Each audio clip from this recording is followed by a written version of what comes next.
While there's several people have testified today, we also heard from a former deputy at the Compton Sheriff Station. He testified about how some deputies belonged to cliques, how they had tattoos, they exercised their power, and received special treatment.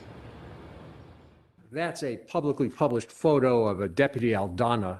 Was he a deputy in Compton Station when you were? Yes, sir. And was he a member of the executioners? Yes, sir. And is that an accurate depiction of what an executioner tattoo looks like? Yes, sir. That witness described what he called gladiator tattoos that a clique called the Executioners had. They had more desirable, specialized positions and specific days off, he claims. Now, the Civilian Oversight Commission, appointed by the LA County Board of Supervisors, launched this full-scale investigation into these deputy gang allegations. Sheriff Alex Villanueva was subpoenaed. He will not be attending these proceedings, but whistleblowers allege that he's done nothing to get rid of what they describe as a toxic gang culture. It's reportedly existed for decades within the Sheriff's Department and now under Villanueva's leadership. The sheriff would not comment on today's proceedings, but directed us to statements that he's made in the past, denying a gang problem exists, saying that he can't simply fire someone for having a specific tattoo unless it translates into criminal conduct or behavior impacting others.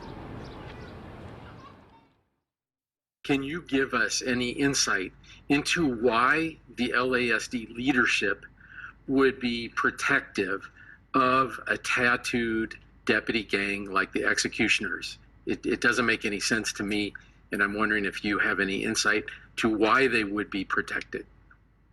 Well, I think this is just my personal opinion. I think it boils down to we're law enforcement, and law enforcement typically doesn't want to be policed. It's a culture within the Sheriff's Department.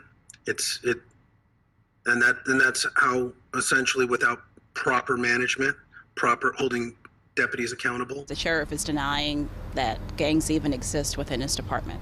We have witnesses and statements from witnesses, and so that's what we're hoping today will be about, is those witnesses actually come in public, because so long as they stay anonymous, so long as we can't discuss what they talk about, then the investigation really goes nowhere. While Sheriff Alex Villanueva chose not to attend today's hearing, commissioners did confirm that he did send a lieutenant here to monitor the proceedings. That's the latest in downtown Los Angeles. Kareen Winter, KTLA 5 News.